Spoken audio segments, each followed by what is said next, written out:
So hey guys, welcome back to another breakdown video. आज के इस ब्रेकडाउन वीडियो में जो कहानी हम कवर करने वाले हैं उसे देखकर भाई तुम्हें स्वाद आ जाएगा। जैसा कि लास्ट वीडियो में मैंने तुमसे बोला था कि अब जो स्टोरी चलेगी ना, उसके हर एक सीन में, हर एक मोमेंट में तुम्हें बहुत ज्यादा मजा आने वाला है एंड प्रोबेबली तुम इस सीरीज के तगड़े वाले फैन भी बनने वाले हो। तो चलो फिर वीडियो को शुरू करते हैं। बट इससे पहले गाइस, इससे पहले के जितने भी पार्ट्स है तुम उनको जाके देख लो, तभी जाकर तुम्हें आज के इस ब्रेकडाउन वीडियो में आगे की चीजें समझ में आने वाली है। आई होप कि तुम लोगों ने अब तक देख लिया होगा। नहीं देखा है तो यार डिस्क्रिप्शन या पिन कमेंट चेक कर लेना, तुम्हें लिंक मिल जाएगा। तो चलो फिर वीडियो को शुरू करते हैं। और अगर गाइस चैनल पे नए हो, मुझे पहली बार देख रहे हो, सुन रहे हो, तो अभी इस वीडियो को लाइक करके चैनल को सब्सक्राइब जरूर कर लेना, बिकॉज़ ऐसे कंटेंट तुम्हें सिर्फ यही देखने को मिलेंगे। हाँ जी, सक्सेसफुली मैंने तुम्हारे 30-40 सेकंड बर्बाद कर दिए। अब वीडियो को शुरू करते हैं। सो इस वीडियो के स्टार्टिंग में सबसे पहले हमें मेयरफोल्क मिलिट्री बेस का सीन दिखाया जाता है, जहाँ फॉर द फर्स्ट टाइम हम यहाँ पर मेयरफोल्क की बेस कैंप का सीन देख पाते हैं। और यहाँ पर ट्रेनिंग भी चल रही थी काफी सारे नए लोगों की, और वो लोग यही सिखा रहे थे कि कैसे ह्यूमंस को हंट करना चाहिए। अब यहाँ पर सभी लोग टावर के जरिए से नजर भी रखे हुए थे कि आखिर कब ये लोग हमें हंट करने के लिए यहाँ पे आने वाले हैं। वही दूसरी तरफ यहाँ पे तभी मैप के अंदर इन लोगों को एक लाइट चमकती हुई नजर आती है, जो कि समुद्र की ओर से आ रही थी, और ये अपने जनरल को इसके बारे में बता भी देते हैं। लेकिन यहाँ पे जनरल तो एक बंदे को दिखा रहा था कि तुम्हें ह्यूमंस के ऊपर कभी भी दया नहीं दिखानी, इन लोगों ने सदियों से हमें बुली किया है, तुम्हें इनको जब भी मौका मिले मार देना चाहिए। लेकिन ये जो मेयरफोल्क था ना, ये काफी ज्यादा डरा हुआ था, इसे लड़ाई झगड़ा पसंद नहीं था, लेकिन आर्थिक हालात कमजोर होने के चलते उसे आर्मी में ज्वाइन करना पड़ता है। अब जिस हिसाब से इसे अटेंशन दी जा रही है, मेरे ख्याल से आगे कहानी में इसका कोई रोल जरूर होगा। अब इस दौरान उससे जब कहने लगते हैं कि इस इंसान के ऊपर अटैक करो, लेकिन वो थोड़ा सा चूक जाता है, मतलब कि उसके हाथ पर कांप रहे थे। वहीं दूसरी तरफ जो जनरल्स के लोग थे वो इन्हें इन्फॉर्म करते हैं कि ये लोग बस हमसे 30 माइल्स दूर हैं। वहीं दूसरी तरफ ये लोग कोस्ट डिफेंस के जो लोग थे उन्हें भी नोटिफाई कर देते हैं। लेकिन सडनली आसमान में एक बहुत बड़ा सा क्रैक बनता है। एक नहीं, दो नहीं, ऐसे कई सारे क्रैक्स बनते हैं, और उसके अंदर से 7 ब्लड आइस के बड़े बड़े शिप्स बाहर आने लगते हैं, जिसके चलते चारों तरफ हड़कंप मच जाता है और ये लोग अलर्ट हो जाते हैं। वहीं दूसरी तरफ हम जूकिंग के धर्मापोर्ट का सीन देखते हैं, जिसके ऊपर जूकिंग और हमारे कैप्टन और साथ ही ब्रदर जांगसान तीनों मौजूद थे। और जूकिंग को देख कर ना कैप्टन जांगसान से सवाल करता है कि तुमने जूकिंग के लिए तो बहुत अच्छी पोर्ट बिल्ड की है, तो आखिर तुम मेरे लिए ऐसा क्यों नहीं करते। जिसमें जांगसान कहने लगता है कि पागल हो गए हो, मैंने तुम्हारे लिए आज तक कितने सारे बिल्ड किए, लेकिन एक के भी पैसे तुमने लौटाए मुझे, एक भी स्पिरिट स्टोन दिए। जिस पे कैप्टन कहता है कि अच्छा स्पिरिट स्टोन, अगर तुम्हें वो चाहिए तो तुम वाइस कैप्टन जू से मांग लो, वैसे भी मेरा उसके ऊपर बहुत एहसान है। जिसमें जूकिंग स्माइल करता है, दिमाग चलाते हुए कहता है कि अगर मेरे धर्मापोर्ट पे राइडिंग करनी है तो हर एक को 1000 स्पिरिट्स कॉइंस देने होंगे। जो सुनकर दोनों ही यहाँ पे शॉक्ड हो जाते हैं कि तभी यहाँ पे आसमान में एक बहुत बड़ा सा क्रैक बनता है। चारों तरफ एक बहुत बड़ा सा प्रेशर सभी को फील हो रहा था और सभी लोग आसमान की तरफ देखते हैं। असल में ये पीक मास्टर का ग्रेट विंग, यानी कि जो धर्मापोर्ट का अल्टीमेट फॉर्म है, वो दिखाया जाता है, जो कि वही जायंट सा ड्रैगन था, और जिसके अंदर से 7th पीक मास्टर बाहर आता है। और आते साथ ही यहाँ पे चारों तरफ तहलका मच चुका था, सभी लोगों की नजर उस पर टिक जाती है। अब तभी 7th पीक मास्टर की कल्टीवेशन को भी हमें for the first time reveal किया जाता है, और इनका नाम ज़ेंग का ही है। नैनसन सोल के जो 5th हेवन फेट ट्राइब्यूशन है उसके परफेक्शन पे है, और यहाँ पे वो आते साथ ही चारों तरफ बिजलियां दौड़ा देते हैं। और जिसके बाद वो आते साथ ही पूरे के पूरे मेयरफोल्क रेस को बताने लगते हैं कि तुम लोगों ने हमारे साथ गद्दारी की है और सी कॉर्प्स रेस के साथ हाथ मिलाया है, और हमारे खिलाफ तुमने प्लानिंग भी की है, और ऐसा करने के जुर्म में तुम्हारे पूरे के पूरे मेयरफोल्क को एक्सटर्मिनेशन की सजा सुनाई जाती है। बस ये क्या, ये सुनते साथ ही यहाँ पे इनका एंसेस्टर बाहर आ जाता है, जो कि असल में नैनसन सोल स्टेज के 2nd हेवन फेट ट्राइब्यूशन पे है। अब यहाँ पे इनका एंसेस्टर आते साथ ही कहने लगता है कि आखिर तुम क्या बकवास कर रहे हो, हम लोगों ने एक दूसरे से वादा किया था कि हम लोग हमेशा एक दूसरे के अलाई रहेंगे, कभी एक दूसरे पे हमला नहीं करेंगे, और आज तुम यहाँ पर हम पे इल्जाम करके हमारे पूरे के पूरे आइलैंड के ऊपर हमला करने आ गए। अब ये सुनकर पीक मास्टर अपने पास एक हाई टायर रियलम का जो सप्रेसिंग आर्टिफैक्ट है, जिसे कि पोलो अम्ब्रेला कहा जाता है, उसे बाहर निकालते हैं, और ये हवा में आते साथ ही बहुत ज्यादा एक्सपैंड कर जाता है। यहाँ पे हम देख पाते हैं कि ये आर्टिफैक्ट इतना ज्यादा खतरनाक था कि ये अपने अंदर से आग के गोलों की बारिश कर रहा था, और जो भी मेयरफोल्क रेस के लोग इससे टकराते ना, तो उनकी कल्टीवेशन पूरी तरीके से सप्रेस हो जाती, जो देखकर एंसेस्टर पागल हो चुका था। कहने लगता है कि तुम हमारे मेयरफोल्क के लोगों को अपने लिए स्टेपिंग स्टोन बनाना चाहते हो, ताकि तुम्हारे डिसाइपल्स हमारा हार्वेस्ट करके अपनी कल्टीवेशन बढ़ा सके। ये तो सरासर नाइंसाफी है। यहाँ पे जो फाउंडेशन एस्टेब्लिशमेंट के कल्टीवेटर्स थे ना, उनकी भी कल्टीवेशन सप्रेस होने लगती है। दर्द के मारे ये लोग छटपटा रहे थे, और तभी यहाँ पे पीक मास्टर सभी को ऑर्डर देकर कहने लगते हैं कि जाओ, तुम्हारे लिए मैंने हंटिंग ग्राउंड को प्रिपेयर कर दिया है, अब जाकर इन सब का सुपड़ा साफ कर दो। जिसके बाद सभी लोग टूट पड़ते हैं मेयरफोल्क के लोगों को निपटाने के लिए। जूकिंग भी अपने उसी फ्लाइंग स्टोन के ऊपर सवार होकर आगे बढ़ रहा था, साथ ही यहाँ पर वो कैप्टन और जो जांगसान है इन्हें भी अपने साथ बुला लेता है। यहाँ पे जांगसान अपने दोनों स्वॉर्ड को कंबाइन करते हुए उसे बैम्बू कॉप्टर की तरह यूज करते हुए उड़ते हुए जूकिंग के पास जाकर कहने लगता है कि यार तुम एटलीस्ट बताओ तो कि तुम अपनी धर्मापोर्ट को अपने पास रख रहे हो। यहाँ पे कैप्टन भी स्वैग के साथ नीचे की ओर खाते हुए गिर रहा था, और कहने लगता है कि जूकिंग तुमसे मैं नीचे मिलता हूँ। और जिसके बाद वो भी यहाँ पे अपनी पावर्स का यूज करते हुए एक स्लाइड जैसी चीज को बना देता है, और जिसके ऊपर वो मतलब ऐसा लेटे लेटे उतरता है। मतलब क्या बताऊं यार, कैप्टन तो बिल्कुल कैप्टन है। यहाँ पे तभी हम जूकिंग को देख पाते हैं, जो कि आते साथ ही स्लॉटर मचाना शुरू कर देता है। वहीं दूसरी तरफ कैप्टन भी यहाँ पे भाई स्लाइड करते करते लोगों को निपटा रहे थे। यहाँ पे तभी जांग सान भी अपने न्यू टेक्निक का यूज कर रहा था और जो उसने अभी अभी चीज बनाई है उसके जरिए से इन सब के ऊपर हवाई फायरिंग कर रहा था। अब ये लोग सीधा ज्यूलिंग आइलैंड का जो लैंडिंग पोर्ट है वहाँ पे पहुंच जाते हैं और जूकिंग को कैप्टन बताने लगते हैं कि याद रखना यहाँ पर बहुत ही प्रीशियस ट्रेजर है। बस फिर क्या, जूकिंग और कैप्टन भाई ऐसा मार धाड़ करते हैं, रास्ते में जो आते हैं ना उसका निपटाते हुए चले जाते हैं और इतना स्मूथ एनिमेशन। जांग सान भी यहाँ पर सभी का सफाया करते हुए ज्यूलिंग आइलैंड की तरफ बढ़ रहा था क्योंकि तीनों का टारगेट वही था। लेकिन जूकिंग जिस हिसाब से भी हंट करता है ना वो देख के मजा ही आ जाता है। तभी यहाँ पर अपने उस न्यू डिवाइस को यूज करने के चलते जांग सान का सिर घूम जाता है, उसे चक्कर से आने लगते हैं और वो यहाँ पर कैप्टन और जूकिंग का आवाज देता है और कहता है यार मुझे संभालो, मुझे कुछ दिख नहीं रहा, चक्कर आ रहे हैं। तभी जो होलोग्राफिक मैप था उसके पास जूकिंग पहुंच जाता है जहाँ पर जाते साथ ही वो फाउंडेशन एस्टेब्लिशमेंट टावर को ढूंढने की कोशिश करता है। फाइनली वो उसे मिल भी जाता है और जिसकी तलाश है वो सीधा उसी ओर निकल जाता है। इस दौरान कैप्टन जूकिंग और जांग सान को ढूंढने की कोशिश करता है लेकिन उसे दोनों कहीं नहीं मिलते, तो वो समझ आता है कि यार ये लोग अपने अपने रास्ते निकल पड़े हैं, मतलब कि अब मुझे भी निकलना चाहिए। अब चलते चलते जूकिंग जो ब्लड साकुरा फॉरेस्ट है उसके पास पहुंच जाता है जो कि जुइंग आइलैंड का ही एक हिस्सा है और यहाँ के जो पेड़ है ना ये चलते हैं भाई अपने आप से, और इसी के चलते जूकिंग का यहाँ से निकलना मुश्किल हो जाता है क्योंकि ये बार बार ना अपना रास्ता बदलते रहते हैं। तो यहाँ पर वो अपनी स्वॉर्ड स्पिरिट को बाहर निकालता है और यहाँ पे जैसे ही पैट्रियार्क बाहर आता है ना यानी वो स्वॉर्ड स्पिरिट, वो कहने लगता है कि आखिर ये जगह कौन सी है। लेकिन जूकिंग उससे कहने लगता है कि अगर जिंदा रहना चाहते हो तो अपने फाउंडेशन एस्टेब्लिशमेंट की नॉलेज का यूज करो और मुझे यहाँ से बाहर निकालो। जिस पे वो अपने ट्रू फॉर्म में आ जाता है और कहने लगता है कि मास्टर अगर आप चाहते हैं कि मैं आपकी मदद करूँ तो प्लीज मुझे मेरी पूरी पावर को यूज करना है, तो बस थोड़ी देर के लिए तभी मैं निकाल पाऊंगा। और आपको उस टावर के पास जाना है ना, मैंने सब सुना, मैं आपको अभी उसकी तरफ ले जाऊंगा। लेकिन जैसे ही वो सामने देखता है वो देखता है कि जगह तो बदल चुकी है, तो वो कहने लगता है कि मास्टर ये जगह बदल कैसे गई। जो सुन के जूकिंग आगे बढ़ता है और कहने लगता है कि ये तो एक नंबर का यूजलेस निकला। अब ये सुनकर जो पैट्रियार्क है वो कहने लगता है कि क्या इसने मुझे यूजलेस बोला, मैंने सुना है स्टोरी बुक में जिसे यूजलेस कहा जाता है उस स्टोरी का प्रोटैगनिस्ट एंड में उसे खत्म कर देता है, मतलब मैं मरने वाला हूँ। नहीं मैं नहीं मर सकता, मास्टर मेरी बात सुनो। अभी अभी ये लोग चलते चलते एक ऐसी जगह पे पहुंच जाते हैं जहाँ पर इन्हें बोन टावर मिल जाता है और ये जो टावर ऑफ बोन्स है ये असल में 7 ब्लड आइस के डिसाइपल्स के जो रिमेनिंग चीजें है ना, समझ सकते हो भाई किन किन चीजों से बनाया गया होगा। तभी यहाँ पर एक तेजी से साउंड वेव निकलती है जिसके चलते यहाँ पे जूकिंग तो छिप जाता है और तभी यहाँ पे पैट्रियार्क भी उसके पीछे जाके छिप जाता है, जो देखकर जूकिंग ना उसे ऊपर से नीचे ताड़ने लगता है, क्या तुम मेरे पीछे छुप रहा है। और ये मोमेंट ना काफी ज्यादा फनी था। तभी पैट्रियार्क को जैसे रियलाइज होता है तो वो खुद उसके आगे आके खड़ा हो जाता है और कहने लगता है कि अरे मास्टर मतलब मैं आपको प्रोटेक्ट करूंगा ना। तभी यहाँ पे हम एक मेयर फोर कल्टीवेटर को देख पाते हैं जो कि कहने लगता है कि अच्छा लगता है कि चूहा जाल में फंस चुका है, तो चलो चूहे बाहर आ जाओ। अब ये बंदा की कंडेंसेशन के परफेक्शन लेवल पे था जो कि आते साथ ही अपने ब्लेड को निकाल के कहने लगता है कि कीड़े बाहर आओ, तुम लोगों ने हमेशा हमें बुली किया है और आज तुम्हारी जान लेकर ही मैं इसका बदला लूंगा। अब ये कहते हुए वो जैसे ही अपने ब्लेड से हमला करता है तब तक जूकिंग ना लिटरली इसके आर पार हो चुका था और यहाँ उसकी बॉडी में थंडर चमक रहा था और जूकिंग उससे कहने लगता है कि जो तुम लोगों के साथ हुआ है तुम वो डिजर्व करते हो। और तभी हम देख पाते हैं ये बोन टावर जो था ये बीच से स्प्लिट हो चुका था और ये बंदा इसे इतना गहरा चोट लग चुका था कि ये खून की उल्टियां कर रहा था, जिसके बाद उसकी बॉडी यहाँ एक्सप्लोड कर जाती है और तभी चारों ओर आग के गोले गिर रहे थे। अब यहाँ पे जूकिंग समझ आता है कि वो सिर्फ अकेला नहीं, जैसे कि पिल टावर के बारे में पता है, मतलब हमें जल्द से जल्द यहाँ से निकलना होगा। अब यहाँ पे जूकिंग अपने धर्मापोर्ट को एक्टिवेट करते साथ ही निकल पड़ता है। तभी यहाँ सी कॉप्स टेलीपोर्टेशन अरे भी आ चुका था, विच मीन्स यहाँ पे सी कॉप्स के जो लोग हैं वो भी आ चुके थे और मेयरफोल का एंसेस्टर ये देखते साथ ही जोर जोर से हंसता है और यहाँ 7th पीक मास्टर को यानी कि ज़ैंग काई को ताना मारते हुए कहने लगता है कि अब तो तुम मरेगा। इस दौरान जूकिंग के धर्मापोर्ट एग्जैक्टली उसी डायरेक्शन से गुजर रही थी जहाँ पर कि इनका जो बड़ा सा 1000 कॉप्स रूटिंग सेंटीपीड है वो आ चुका था, जो कि असल में लैंड्स एंड सोल स्टेज के 3rd डायवोल्यूशन स्टेज पे है। यहाँ पे बेसिकली जो मेयरफोल्क और ये जो कॉप सेक्ट है ना, इनके बीच एक डील हुई थी कि कभी भी अगर इनके ऊपर कोई दुश्मन हमला कर देता है तो दोनों एक दूसरे की हेल्प करेंगे, दुश्मन यानी कि 7 ब्लड आई। तो बस यहाँ पर ये जो इनका एंसेस्टर था ना, सेंटीपीड जैसा दिखने वाला ये क्रिएचर बाहर आ चुका था, लेकिन तब तक जूकिंग यहाँ पे खुद छुप जाता है और यहाँ पे उस पैट्रियार्क से भी कहता है कि हिलना मत। बेचारे से गलती हो जाती है और वो यहाँ पर इस सेंटीपीड के सामने एक्सपोज हो जाता है, जिसके चलते उसे देखते साथ ही वो तेजी से दहाड़ मारते हुए इनकी बोट को काफी दूर गिरा देता है। यहाँ पे तभी अगले ही पल सी कॉप्स रेस के रीइंफोर्समेंट आ चुकी थी। 7th पीक मास्टर भी ये देख रहे थे, बट सडनली वो हंसने लगता है और तभी अपने हाथ से एक ब्लड पिल जैसी चीज को बाहर निकालता है, जिसको जैसे ही वो पानी में फेंकता है ना, चारों तरफ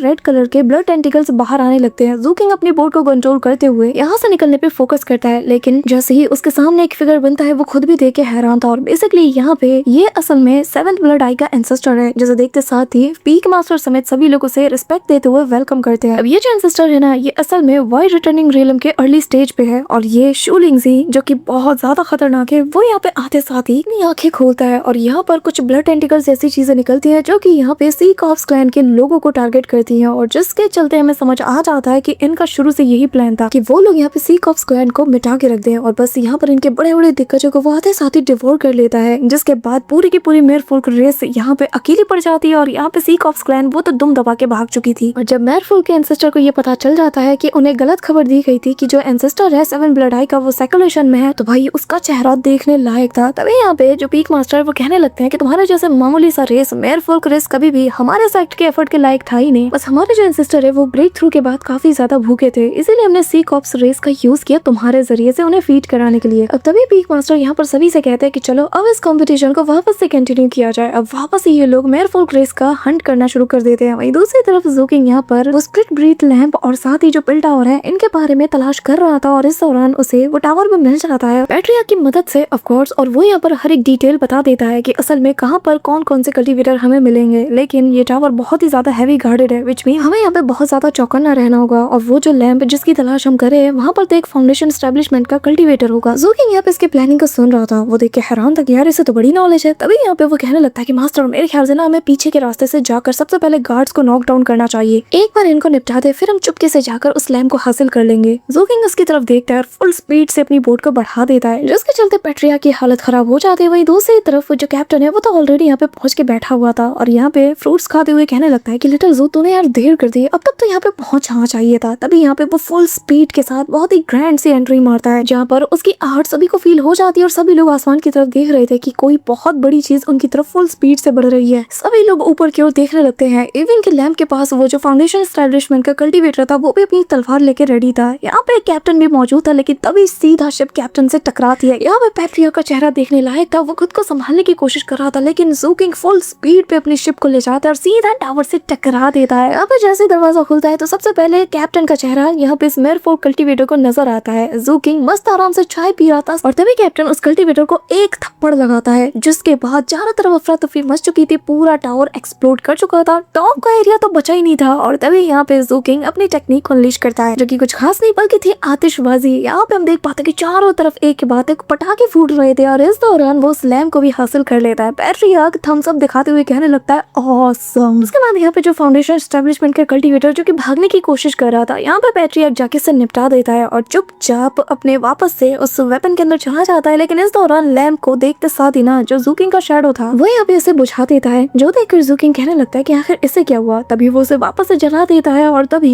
ये जो शैडो था ये वापस से उसके ऊपर हमला कर देता है। ज़ूकिंग देखकर कहने लगता है कि तुम सो रहे थे या फिर बस सोने का प्रिटेंड कर रहे थे। अब यहाँ पे वो अपनी पावर की मदद से उसे सप्रेस तो कर देता है, लेकिन लैंप के जरिए से उसे कुछ और फील होती है, जो कि जैसे किसी बहुत बड़ी चीज की ओर उसे गाइड करता है। तभी इसे कैप्टन की कई बात याद आती है कि ये कहा जाता है कि जो स्प्लिट बीनीथ लैम्प है ना उसके नीचे अगर तुम गौर से देखो तो तुम्हें क्लूज मिल जाएंगे, वो भी टेंपल ऑफ मई के। ज़ूकिंग यहाँ पर समझ चुका है कि वो अपने बैग ऑफ फोल्डिंग में इस लैम्प को तो रख नहीं सकता क्योंकि इसकी ऑरा बहुत ज्यादा खतरनाक है, कोई भी इसे सेंस कर सकता है। तो वो अपनी शैडो को इसे दे देता है और कहने लगता है कि इससे कुछ हुआ तो तुझे मैं नहीं छोड़ूंगा। इसके बाद शैडो इसे अपने पास रख लेता है, इसकी ऑरा को कंसील कर लेता है और अब ज़ूकिंग अपने अगले सफर पे निकल पड़ता है। यानी कि अब उसे फाउंडेशन एस्टेब्लिशमेंट पिल्स चाहिए थी, जो कि उसे मिल भी जाती है। तभी पीछे से कैप्टन भी आ जाता है, कहने लगता है कि यार आखिर तुम्हें किस बात की जल्दी थी, तुमने तो यहाँ पर सब कुछ ले लिया, मेरे लिए तो कुछ छोड़ा भी नहीं। एक बात बताओ, क्या तुम्हें डर था कि कहीं मैं पहले आकर सब कुछ लूट ना लूं? ज़ूकिंग जिस पे कोई जवाब नहीं देता और कैप्टन कहने लगता है कि जिस हिसाब से तुम एक्ट कर रहे हो लगता है कि तुम्हें वो लैंप मिल चुका है, हाँ बताओ कहाँ पे है? जिस पे ज़ूकिंग कहता है कि नहीं मुझे कुछ नहीं मिला। कैप्टन कहता है कि यार तुम एक्टिंग बहुत घटिया करते हो और कोई बात नहीं, क्या फर्क पड़ता है अगर तुम्हारे पास वो लैंप है भी तो, वो तो बस एक मामूली सा लाइफ लैंप है, इससे ज्यादा और कुछ भी नहीं। ये सुनकर ज़ूकिंग कंफ्यूज था। कैप्टन बताने लगता है कि अब जबकि तुम मेरी टीम में हो तो मैं तुम्हें बताता हूँ कि असल में जब कोई फाउंडेशन एस्टेब्लिशमेंट स्टेज का कल्टीवेटर कल्टीवेट करता है तो उसकी जो कल्टीवेशन स्ट्रेंथ है ना उसे लाइव फायर्स के द्वारा मेजर किया जाता है, व्हिच मींस कि 1 क्लस्टर ऑफ लाइव फायर मतलब early stage, 2 cluster of live fire मतलब मिड स्टेज और 3 क्लस्टर मतलब लेट स्टेज। अब तुम समझ गए होगे। और एक जो लाइफ लैम्प होता है ना वो असल में 1 क्लस्टर ऑफ लाइव फायर के इक्वल है, व्हिच मींस कि अगर तुम इसे यूज करते हो ना तो तुम्हारी लेवल से ज्यादा तुम पावर को बोरो कर पाओगे। लेकिन यार सदियां बीत चुकी है, किसी ने भी आज तक इसे कल्टीवेट किया ही नहीं है, इसीलिए ये बहुत ज्यादा रेयर है। पर मैंने ये सब बस कहानियों में सुना है, मुझे नहीं पता कि ये सच है या झूठ। पर तुम्हें इस बात की कोई फिक्र करने की जरूरत नहीं है, क्योंकि अगर तुम्हें वो यूज करना है तो उससे पहले तुम्हें अपनी फाउंडेशन को एस्टेब्लिश तो करना होगा, व्हिच मींस कि तुम्हें पहले अपनी फाउंडेशन को बिल्ड करने के लिए फाउंडेशन एस्टेब्लिशमेंट पिल्स की जरूरत होगी, जो कि अंडरग्राउंड मौजूद है। तो चलो फिर वहाँ पे चलते हैं। ज़ूकिंग यहाँ पे जानता है कि लाइफ लैम्प का यूज करके वो मई टेंपल तक पहुंच सकता है, जहाँ पर कि वो जाना भी चाहता है, लेकिन वो कैप्टन को अपने साथ नहीं ले जा सकता है। तभी कैप्टन कहने लगता है कि पता है मैं तुम्हारा कैप्टन हूँ, इसलिए तुम्हारे बारे में इतना सोचता हूँ, इसीलिए तुम्हें मैं अपने साथ भी ले जा रहा हूँ। तो तुम्हें नहीं लगता कि तुम्हें मुझे 1000 स्पिरिट स्टोन्स देने चाहिए? जिस पे ज़ूकिंग हंसता पहुंचता है। अब ये लोग जूइंग सिटी की तरफ बढ़ जाते हैं जहाँ पर काफी ज्यादा फाइट चल रही थी और यहाँ पे जिस डायरेक्शन में कैप्टन बढ़ रहा था ज़ूकिंग समझ आता है कि इसे भी लाइफ लाइन की ही जरूरत है, लेकिन उसे क्या पता कि इस वक्त तो वो ज़ूकिंग के पास है। तभी यहाँ पे ये लोग रास्ते में जो कुछ भी मिलता है ना उन सभी को लूटना शुरू कर देते हैं। अब तभी यहाँ पे कोस्ट डिफेंस डिपार्टमेंट का एक डिसाइपल इन्हें मिलता है जिसका नाम दिंग शियाओ ही है और ये काफी ब्रूटली इन सभी को निपटाते हुए आगे बढ़ रहा था। इस दौरान यादा कैप्टन इसकी तुलना करते हुए कहने लगता है कि तुम्हें इससे कुछ सीखना चाहिए ज़ूकिंग, जरा देखो ये तो बस बिना लूट के ही सभी को निपटा रहा था। जिसके बाद कैप्टन उससे बात करने की कोशिश करता है लेकिन वो बंदा तो इसे भाव तक नहीं देता। कैप्टन इसे मन में बहुत सी चीजें कहता है जो कि मैं तुम्हें बता भी नहीं सकती। तभी सी कॉप्स सेक्ट के काफी सारे लोग जो कि अभी भी जमीन के अंदर छिपे हुए थे वो लोग इनके ऊपर हमला कर देते हैं। ज़ूकिंग यहाँ पर पॉइजन का यूज करता है लेकिन इनका इसके ऊपर कोई असर नहीं पड़ता, जिसके चलते ज़ूकिंग यहाँ पर खुद से इन्हें निपटाने चाहता है लेकिन फिर भी वो इन्हें निपटा नहीं पाता। जो देखकर कैप्टन कहता है कि ये लोग एलियन टेंट को कल्टीवेट करते हैं, जिसका मतलब ये है कि तुम इन्हें किसी हथियार से मार नहीं सकते, पर अगर तुम चाहते हो कि मैं तुम्हें सिखाऊं तो मुझे 500 स्पिरिट स्टोन्स दो, फिर मैं तुम्हें सिखाता हूँ। लेकिन ज़ूकिंग उसे देने से मना कर देता और कहने लगता है कि कैप्टन आपका परेशान होने की जरूरत नहीं है। जिसके बाद ज़ूकिंग ना इनके दिमाग को टारगेट करता है और बस इन्हें निपटाते साथ ही वो कैप्टन की तरफ डेयरिंग लुक देता है, जो देखकर कैप्टन कहता है कि हाँ ये तरीके से भी तुम इन्हें निपटा सकते हो, इसमें वो मजा कहा जो मेरे स्टाइल में है। अब यहाँ पे कैप्टन अपनी आइस पावर का यूज करता है जिसके चलते वो सभी को बहुत ही स्वैग के साथ फ्रीज कर देता है और एक एक को यहाँ पे उन आइस ब्लॉक्स के साथ क्रश कर देता है और कहने लगता है कि देखा मेरा तरीका ज्यादा कूल और जेंटल है। तभी ज़ूकिंग कैप्टन से पूछने लगता है कि एक बात बताइए, ये जो सी कॉप्स रेस है क्या इनके मेंबर्स असल में ये कॉप्सेस है, यानी कि ऐसे लोग जो भी जिंदा नहीं है। जिस पे कैप्टन कहता है कि अगर तुम्हें इस सवाल का जवाब चाहिए तो बदले में मुझे भी फिर कुछ चाहिए, जिस पे वो उसे एक फ्रूट दे देता है। अब कैप्टन इसे देख के स्माइल करता है और कहने लगता है कि असल में जब कोई डाइटी अपनी आंखें खोलता है ना तो जहाँ पर भी वो अपनी नजरें डालता है वो जगह फॉरबिडन जोन बन जाती है, लेकिन अगर वो जगह ऑलरेडी फॉरबिडन रीजन है और वहाँ पर ये वापस से अपनी नजरें डालता है यानी कि उसे और देखता है ना तो वो जगह फॉरबिडन ग्राउंड बन जाती है। फॉरबिडन रीजन में सारी चीजें वैसी की वैसी रहती है लेकिन वहाँ पे जीना बहुत ज्यादा मुश्किल हो जाता है, लेकिन जो फॉरबिडन ग्राउंड होते हैं ना यहाँ पर एक न्यू इंटेलिजेंस वाली रेस पैदा हो जाती है, यानी कि एक ऐसी प्रजाति जो कि पहले एग्जिस्ट नहीं करती थी। और यही बात सी कॉप रेसेस के लोगों की तो ये असल में फॉरबिडन ग्राउंड की ही उपज है। अब यहाँ पे ये कहते हुए ज़ूकिंग और जो कैप्टन एक गड्ढे के पास जाते हैं और ज़ूकिंग कहने लगता है कि अगर कोई डाइटी तीसरी बार उस जगह को देखे यानी कि फॉरबिडन ग्राउंड की तरफ एक और बार अगर वो नजर डाले तो क्या होगा, जिस पे कैप्टन बताने लगता है कि फिर क्या होगा ये तो बहुत ज्यादा रेयर है और ऐसी जगह को असल में गॉड डोमेन्स कहा जाता है। इसी के साथ कैप्टन स्वैग के साथ अंडर सी वर्ल्ड में सीधा कूद जाता है जो कि बहुत ही ज्यादा खतरनाक जगह है और ज़ूकिंग वो भी सीधा चला जाता है, लेकिन जैसे ही पानी के अंदर छलांग मारता है तो कैप्टन यहाँ से गायब हो चुका था और ज़ूकिंग अकेले ही आगे बढ़ता है और सीधा मेरफोल्क रेस का जो अंडर सी वर्ल्ड है वहाँ पहुंच जाता है। और गाइस क्या कमाल की जगह है जहाँ पर इसे एक बहुत बड़ा सा स्टैचू नजर आता है जिसे कि मेरफोल्क रेस के लोग वर्शिप कर रहे थे और सभी लोग यहाँ पे उसे प्रे कर रहे थे और ज़ूकिंग भी चुपके से ये सारा नजारा देख रहा था। तभी यहाँ पे ज़ूकिंग डिसाइड करता है सबसे पहले उसे लाइफ लैम्प को ढूंढना होगा। अब जैसे ही वो पलटता है भाई कैप्टन का चेहरा देखकर वो कहने लगता है कि कैप्टन आपको पॉइजन दिया गया है, क्योंकि गाइस इसका चेहरा देखो कैप्टन के होंठ बिल्कुल ऐसा ना सूज चुके थे। तभी यार कैप्टन कहने लगता है कि यार मैं इतना स्ट्रॉन्ग हूँ मुझे कौन पॉइजन देगा। अब ज़ूकिंग को समझ आ जाता है कि आखिर कैप्टन उसके पीछे क्यों नहीं आया और वो उससे अलग क्यों हो गए थे, क्योंकि वो अपनी ऐसी भद्दी शक्ल उसे दिखाना नहीं चाहते थे। तभी कैप्टन बताने लगता है कि अरे ये तुम मेरा चेहरा देख रहे हो, असल में मैंने एक जंगली फ्रूट खा लिया था ना इस अंडरवर्ल्ड में तो बस उसी का ये साइड इफेक्ट है, इससे ज्यादा और कुछ भी नहीं। ये लोग चलते चलते आगे बढ़ रहे थे और यहाँ पर भी बैटल चल रही थी और तभी इन्हें ज़ांग सान नजर आता है और कैप्टन कहने लगता है कि ये बंदा कुछ जाना पहचाना नहीं लग रहा। यहाँ पे ज़ांग सान असल में कॉप्स के बीच में मरने की एक्टिंग कर रहा था ताकि वो चुपके से यहाँ से जितना ज्यादा चीजें हो सके उतना ज्यादा चुरा सके। ये देखकर ना दोनों हैरान थे कि यार ये तो डेढ़ होशियार निकला। लिटरली वो यहाँ पर रेंग रेंग के आगे बढ़ता और जो रास्ते में मिलता ना सबसे वो सारी चीजें चुरा लेता। अब तभी यहाँ पर वो सीधा चलते चलते इन दोनों से टकरा जाता है। अब यहाँ ज़ूकिंग को देखते साथ ही वो उसे पहचान लेता है और कहने लगता है कि अरे ज़ूकिंग क्या इत्तेफाक है यार, तुम भी यहाँ पहुंच गए, पर ये बताओ ये दूसरा बंदा कौन है। अब यहाँ पे कैप्टन उसको देखते साथ ही अपना चेहरा उससे छिपा लेता है और यहाँ उतना ही ज़ांग सान उसके करीब जाकर कहता है कि मैंने इसे कहीं देखा, ये है कौन। अरे कैप्टन ये तुम हो, तुम्हें पॉइजन किसने दिया। ये कहते हुए वो उसे एक पिल देने लगता है, लेकिन कैप्टन कहने लगता है कि पहले ये बताओ तुमने यहाँ पर मरने का नाटक करके बहुत सी चीजें बटोरी होंगी, चलो अब इसका हिसाब करते हैं। तभी कैप्टन अपने पास से माइंड कनेक्टिंग आई को निकालते हैं जो कि एक लो ग्रेड स्पेस टाइप का मैजिक ट्रेजर है और इसके जरिए से ये लोग ऊपर चल रही मेन बैटल को देख रहे थे, यानी कि पीक मास्टर और यहाँ पे मेरफोल्क रेस के एंसेस्टर के बीच में जो बैटल चल रही थी उसे। जहाँ पे मेरफोल्क एंसेस्टर यहाँ पे अपने पावर्स का यूज करते हुए अपने डिवाइन डाइटी को बुलाने लगता है और यहाँ पर काफी सारे लोग सैक्रिफाइस भी करते हैं जस्ट बिकॉज उनके जो डाइटी है उसे समन करने के लिए। और तभी फॉरबिडन सी के अंदर एक लेजेंडरी डिवाइन बीस्ट जो कि इतने सालों से सो रहा था वो अपीयर होता है जिसे कि जूइंग कहा जाता है और ये एक top tier divine scared object है। और यहाँ कहा यह जाता है कि जब जब जूइंग डिसेंड होता है ना, यानी कि ये बीस्ट जब जब आता है ना तब तब जीत मेरफोल्क की होती है। और तभी एंसेस्टर कहने लगता है कि अगर तुम फिर से हमारे साथ एलाई बनना चाहते हो तो हम राजी है, हम अपनी सारी अथॉरिटी भी दे देंगे, इवन कि तुम्हारे साथ मिलकर सी कॉप्स क्लैन के ऊपर हमला भी कर देंगे। जाएंगे, बस यहाँ पे ये लड़ाई रोक दो। लेकिन पीक मास्टर के इरादे तो कुछ और थे। वो यहाँ पर अपने वॉर बैनर को समन करता है और कहने लगता है कि अब बहुत देर हो चुकी है। अब जैसे ही ह्यूमन रेस का वॉर बैनर आता है ना, एंसेस्टर के पैरों तले जमीन खिसक चुकी थी। यहाँ पे ये जो वॉर बैनर था ना, इसके बारे में एक बात बता दूं, ये असल में जो वांगू 7 सेक्ट अलायंस है इनसे बिलोंग करता है और ये एक बहुत ही खतरनाक ट्रेजर है जो कि असल में एंशिएंट एम्परर का एक फ्रेगमेंट है। और यहाँ पे हम देख पाते हैं कि जैसे ही वो बीस्ट इनके ऊपर हमला करता है, पीक मास्टर तो बैरियर बना चुके थे और जिसके बाद यहाँ पे ये वॉर बैनर अपना कमाल दिखाता है, जहाँ पर एक रे ऑफ लाइट निकलती है और एक पोर्टल आसमान में बनता है और एक बहुत बड़ा सा हाथ बाहर आते साथ ही अपने फिंगर के जरिए से इस बीस्ट को बिल्कुल टुकड़े टुकड़े कर देता है, कम्प्लीटली शैटर्ड हो जाता है। अब यहाँ जूइंग के जो फ्लैश थे उसे पाने के लिए काफी सारे लोग पानी के अंदर ऑलरेडी इसका शिकार करना शुरू कर देते हैं। कैप्टन बताने लगते हैं कि ये बहुत ज्यादा वैल्यूएबल है, जूइंग के फ्लैश बहुत ही ज्यादा महंगे हैं, हमें भी इन्हें कलेक्ट करना चाहिए। लेकिन यहाँ पर मास्टर ब्रेगी ऑलरेडी इन सबको कलेक्ट कर चुके थे और थोड़े बहुत ही बचे थे। अब ये लोग समझ चुके थे कि यार बाकी ट्रेजर्स को हाथ से जाने नहीं दे सकते। जूकिंग और ये दोनों यहाँ से भागने लगते हैं क्योंकि जूकिंग को इस वक्त तो उस लैम्प की बहुत ज्यादा जरूरत थी। अब चलते चलते ये लोग जूइंग टेंपल के पास पहुंच जाते हैं, जहाँ पर जांग सान को कैप्टन ऑर्डर देता है और वो यहाँ पर अपने मैकेनिज्म को सेट कर देता है। जूकिंग से वो कहने लगता है कि जितने भी ज्यादा डिफेंसिव चीजें हैं तुम्हारे पास सबको यहाँ पे सेट कर दो, वापस जाने पर मैं तुम्हें सब कुछ लौटा दूंगा यार। जूकिंग भी अपने पॉइजन बॉल्स को चारों ओर सेट कर देता है। तभी यहाँ पे जांग सान कहने लगता है कि कैप्टन यहाँ पर तो वो लैंप है ही नहीं, तो आखिर हम यहाँ पे किस लिए आए हैं। तभी यहाँ पे इन्हें जूइंग स्टैचू नजर आता है। ये देखकर जांग सान कहने लगता है कि भला अब इसका हम क्या करें, चलो यहाँ से चलते हैं। तभी कैप्टन उसे मेरफुल्क रेस का फ्लाइंग फिश आर्मर का जो क्राफ्टिंग ब्लूप्रिंट है वो दे देता है और कहने लगता है कि अब तो तुम्हें मेरा साथ देना पड़ेगा। जो देखकर जांग सान कंफ्यूज था और कहने लगता है कि कैप्टन आखिर तुम्हें ये सारी चीजें कहाँ से मिली। तभी यहाँ पे वो जूकिंग को एक बॉक्स दे देता है जिसके अंदर टॉप ग्रेड के फाउंडेशन एस्टेब्लिशमेंट पिल्स थी। यहाँ पे जूकिंग कंफ्यूज था और कहने लगता है कि आखिर आप ये मुझे क्यों दे रहे हैं, जिसमें वो कहने लगता है कि ताकि तुम मेरा साथ दो। अब तुम्हें यहाँ पे हम देख पाते हैं कि वो यहाँ पर किसी फ्लैश का यूज करते हुए जो जूइंग स्टैचू था ना उसके ऊपर ये लगा देता है और इसके जरिए से एक पैसेज ओपन करता है जो कि सीधा उसी फॉरबिडन सी से जा मिलती है। ये देखकर जांग सान कहता है कि ये मत कहना है, मैं जो सोच रहा हूँ तुम वो करने जा रहे हो, तुम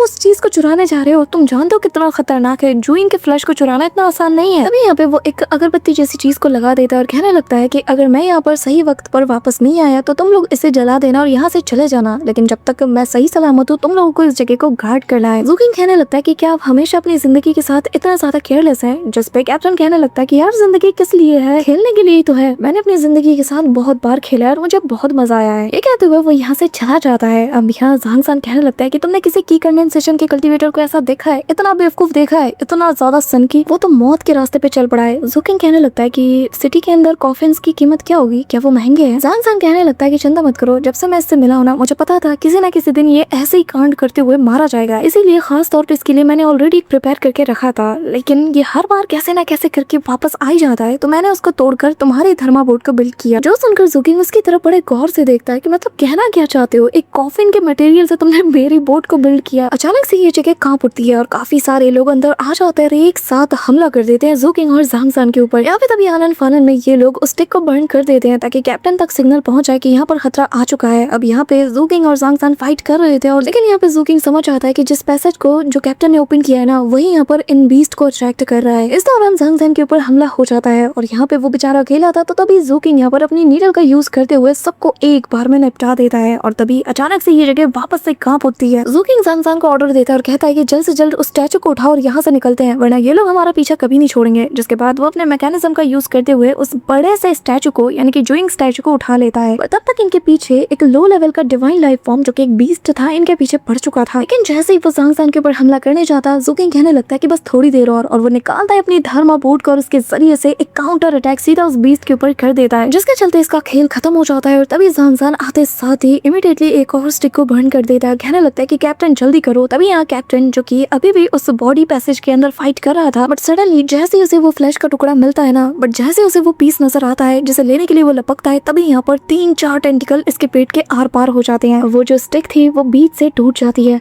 यह देखते साथ ही जांग सान इमीडिएटली उसे वापस से जला देता है, कहने लगता है कि अच्छा हुआ जूकिंग तुम मेरे साथ हो। लेकिन तभी यहाँ जूकिंग कहने लगता है कि वो जो इंसेन स्टिक थी वो अब जल के राख हो चुकी है, मतलब कि मुझे यहाँ से निकलना चाहिए। जिस पे ये सुनकर जांग सान थोड़ा सा कंफ्यूज था, कहने लगता है कि यार इतनी जल्दी मत जाओ। लेकिन जूकिंग यहाँ पर जेट स्लिप को निकालते साथ ही उसे दे देता और कहने लगता है कि इस पॉइजन को कैसे यूज करना है आपको अच्छे से पता चल जाएगा, इसमें सारा चीज मेंशन है। ये कहते हुए जू किंग यहाँ से जाने लगता है, लेकिन तभी वो उसे रोकते हुए कहता है कि ये मत कहना कि तुम कैप्टन जैसी कोई खतरनाक चीज करते हुए जा रहे हो, हम ऑलरेडी उसके बारे में कुछ भी नहीं जानते कि वो कैसा है और मैं तुम्हें नहीं खोल सकता। जिस पे जू किंग जाते हुए कहने लगता है कि चिंता मत करो, कैप्टन इतनी आसानी से मरने नहीं वाला, वैसे भी उसके साथ मुझे एक स्कोर को सेटल करना है और वो इतना ज्यादा बेशर्म है कि वो मौत के मुंह से जिंदा वापस आ जाएगा जैसे कि हर बार करता है। आपने कहा था। अब जू किंग यहाँ पर लैंप को लेते साथ ही फॉलो करते हुए एक पोस्टर के पास चला जाता है जहाँ पर एक बंदा जो कि डाइटी था और उसके हाथ में भी एग्जैक्टली यही लैंप था। तभी अचानक से जो लैंप था वो ग्लो करता है। जू किंग खुद को अगले ही पल एक ऐसी जगह पर पाता है जैसे कि द मेमोरियल कहा जाता है। ये बहुत ही ज्यादा खतरनाक और स्ट्रेंज टाइप की जगह थी जहाँ पर बड़े बड़े स्टेयर्स मौजूद थे। अब जू किंग जैसे ही एक कदम लेता है ना, उसे इतना ज्यादा प्रेशर बढ़ता है कि वो अपने पास से उस स्वॉर्ड स्पिरिट को बाहर निकालता है, जो कि आते साथ ही यहाँ पे कहने लगता है कि मास्टर ये मत कहना कि आप मुझे यहाँ पर मरने के लिए छोड़ने आए हो, जैसा कि हर एंशिएंट बुक की कहानी के एंड में होता है। तभी जू किंग कहने लगता है कि बकवास बंद करो और मुझे बताओ कि आगे तुम्हें क्या दिख रहा है। जहाँ पे वो जैसे चेक करता है तो उसे एक ऑल्टर नजर आता है और यहाँ पर मेन स्टैचू भी मौजूद था, एक ऐसा ऑल्टर जिसके सामने 3 बड़े बड़े स्टैचूज मौजूद थे और इनमें से एक के हाथ में वो लैंप भी था। लेकिन जो 2 बाकी के स्टैचूज थे वो पहले वाले स्टैचूज के सामने नतमस्तक थे और इनमें से एक स्टैचू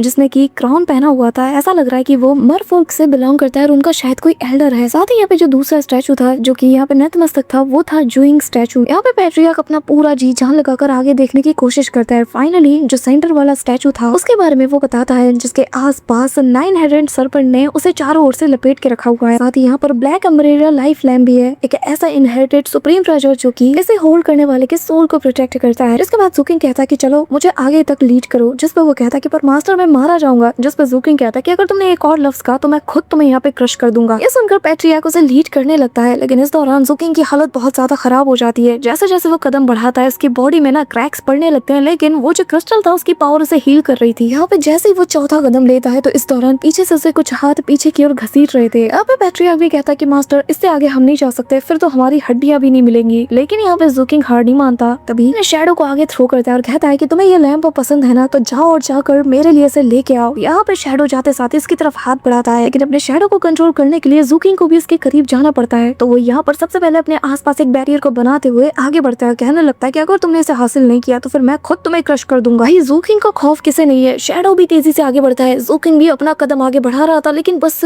2 हाथ का फासला था उस लैंप से और शैडो का। जू किंग कहने लगता है कि ठीक है फिर अब मैं अपना सब कुछ दांव पे लगाने वाला हूँ। वो धर्मा वोर्ड को एक्टिवेट करते साथ ही उसके ऊपर सवार हो जाता है, जिसका बैरियर उसे थोड़े वक्त का टाइम देता है और जू किंग धर्मा बोर्ड को आगे घसीट रहा था। यहाँ पे शैडो का हाथ भी बिल्कुल कट फुट चुका था, मतलब कुछ बचा ही नहीं था, लेकिन फिर भी वो अपनी पूरी कोशिश कर रहा था। एविन के धर्मा बोर्ड की बिल्कुल धज्जियां उड़ने लगी थी, बीच से वो क्रैक कर चुका था, लेकिन जू किंग फिर भी अपना कदम बढ़ाता है। इसकी टांग टूट जाती है। एविन के जिस हाथ से वो कंट्रोल कर रहा था उस हाथ की ना खाल वाल हड्डी वड्डी दिखने लगती है, लेकिन और पर क्रिस्टल वापस से उसे हील कर देता है। फाइनली जू किंग जैसे तैसे करके उस लैम्प को पकड़ लेता है, सब कुछ रुक जाता है। लेकिन तभी यहाँ पे 9 हेडेड ब्लैक सर्पेंट सीधा जाग चुका था और जू किंग को देखते साथ ही वो ऐसी दहाड़ मारता है कि उस पेंटिंग से बाहर निकलकर जू किंग रियल वर्ल्ड में आ चुका था। इस दौरान उसके पैर टूट चुके थे, बिल्कुल मुड़ गए थे, उंगलियां बिल्कुल मुड़ चुकी थी। सडनली पर्पल क्रिस्टल की पावर जागती है, उसकी बॉडी को वो हील कर देता है और यहाँ पे शैडो की हालत भी बहुत ज्यादा खराब थी। धर्मा बोर्ड का तो तुम पूछो ही मत। जू किंग यहाँ पे लैम्प को बाहर निकालता है। जू किंग समझ चुका था कि शैडो अब ज्यादा देर तक इसे अपने अंदर कंसील करके नहीं रख सकता, तो वो एक हाई ग्रेड के पिल के अंदर इसे स्टोर करता है। फिर शैडो की जो स्किन थी उसके जरिए से उस पिल को कवर करके स्टोरेज बैग के अंदर रख देता है। वही दूसरी तरफ हम सांग सांग को देख पाते हैं जो कि यहाँ पर कैप्टन के इंतजार में था। 4 घंटे बीत चुके थे। सडनली यहाँ पे पीछे पोर्टल ओपन होता है जिसके अंदर से कैप्टन बाहर आते साथ ही कहने लगता है कि मुझे बाहर खींचो, लेकिन यहाँ पे जांग सन जैसे जैसे उसे खींचता है ना वैसे वैसे एक दूसरी फोर्स कैप्टन को अंदर की ओर पुल कर रही थी, लेकिन सही वक्त पर यहाँ जू किंग आते साथ ही कैप्टन को खींच के बाहर निकाल लेता है। लेकिन कैप्टन की आधे से ज्यादा बॉडी जा चुकी थी। तभी ये लोग सबसे पहले पोर्टल को बंद कर देते हैं और तभी कैप्टन कहने लगता है कि जब से मैंने सुना था कि ये कंपटीशन यहाँ होगा ना, तब से लेकर मैं प्लानिंग कर रहा था और फाइनली जूइंग का फ्लैश मुझे मिल चुका है। और जांग सन कहने लगता है कि पर क्या फायदा, तुम्हारी आधी से ज्यादा बॉडी जा चुकी है। जिस पे वो कहने लगता है कि यार मैंने एक सीक्रेट रीजनरेटिंग टेक्निक वाली कल्टीवेशन मेथड को कल्टीवेट किया है, कुछ महीनों में ये वापस आ जाएगा, चिंता मत करो। तभी यहाँ पे जू किंग की तरफ कैप्टन देखकर कहने लगता है कि यार जू किंग मुझे लगा नहीं था तुम मुझे प्रोटेक्ट करने के लिए इस हद तक इंजर्ड हो जाओगे। तभी जू किंग उंगलियां दिखाता है और कहने लगता है कि 5000 स्पिरिट स्टोन्स। जिस पे कैप्टन कहता है कि हैं अच्छा ऐसी बात है, तो ये बताओ पहले तुम मुझे मेरे 8000 कब लौटा रहे हो। इनकी बातें सुनकर जांग सन कहने लगता है कि मुझे जल्द से जल्द 2 कॉफिन्स को बिल्ड करना होगा क्योंकि ये दोनों ही पागल हैं। अब कैप्टन तीनों को फ्रूट्स देते हुए कहने लगता है कि ये हमारे सर्वाइवल के नाम, फाइनली इतने मौत का खेल खेलने के बाद हम तीनों बच ही गए। अचानक से ये जगह कांप उठती है और यहाँ पर काफी सारे कॉप्सेस जाग उठते हैं, जो देखकर जांग सन कहने लगता है कि ये लोग तो अपने कॉप्स पॉइजन का यूज करके लिविंग कॉर्प्सेस को क्रिएट कर रहे हैं। अब तभी जांग सांग कहने लगता है कि हमें भागना होगा और ये लोग कैप्टन को उठाते हैं और यहाँ इस अंडरवर्ल्ड सी से बाहर निकलने की तैयारी कर लेते हैं। वही दूसरी तरफ मेरफोल का एंसेस्टर कहने लगता है कि अगर हम मरेंगे तो सबको लेके मरेंगे। अब सारे के सारे कॉर्प्सेस यहाँ पर ऊपर तक आ चुके थे, लेकिन यहाँ पे ये सारे लोग निपटाने में बिजी थे। तभी यहाँ पे जांग सान और ज़ूकिंग इनका सामना उसी 9 हेडेड ब्लैक सर्पेंट अवतार से हो जाता है। लेकिन पीक मास्टर यहाँ अपने टेक्निक का यूज करते हुए इन 9 हेडेड ब्लैक सर्पेंट का जो एलियन टेंट है उसे एक्टिवेट कर देता है, जिसके चलते ये जो बीस्ट था ना ये पूरी तरीके से सप्रेस हो चुका था। और यहाँ पे पीक मास्टर का प्लान ही यही था कि वो इसे रखना चाहता है। कहने लगता है कि अब ये मेरा हुआ, लेकिन यहाँ अपने लोगों को भी वो अलाउ करते हैं कि इसके अंदर से जितनी भी एनर्जी और जितने बड़े टेंट है वो लोग गैदर कर सकते हैं। अब सभी लोग काम में लग चुके थे और यहाँ पे जो मेरफोल का एंसेस्टर था वो तो यहाँ पे हताश हो चुका था। यहाँ पे सारे लोग इसे कलेक्ट कर रहे थे ना इस एलियन टेंट को। तो यहाँ पर ज़ूकिंग से भी कैप्टन कहने लगता है कि यार ये तो फट्टू है, ये नहीं जाएगा, तुम तो डेयरिंग हो ना, तो चलो जाके कलेक्ट करते हैं, ये बहुत ज्यादा महंगा है। लेकिन ज़ूकिंग आगे नहीं बढ़ता। तभी इनके सामने एक लेडी आ जाती है जिसका नाम लिंगर है और ये यहाँ पर उसी व्हाइट सर्पेंट का ह्यूमन फॉर्म है, जो यहाँ पर आते साथ ही इन्हें रिस्पेक्ट देते हुए कहने लगती है कि मेरा नाम लिंगर है और मैं इंटेलिजेंस डिपार्टमेंट से हूँ, तो क्या आप लोग मुझसे ट्रेड करना चाहोगे।